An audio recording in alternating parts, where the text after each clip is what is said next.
wasiwe na wasiwasi kabisa.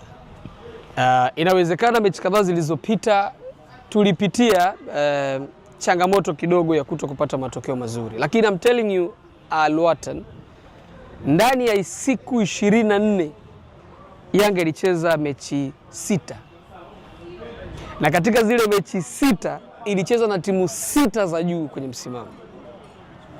Tulicheza na TRA, tukacheza na Azam, tukacheza na Simba, tukacheza na Singida Black Stars, tukacheza na JKT. Na nyuma yake nafikiri Namungo alikuwa nafasi ya 7, naye tulicheza naye tarehe 22. 22 tumetoka Namungo, tumesafiri 23, 24 tumetrain 25 na JKT. JKT akala 5.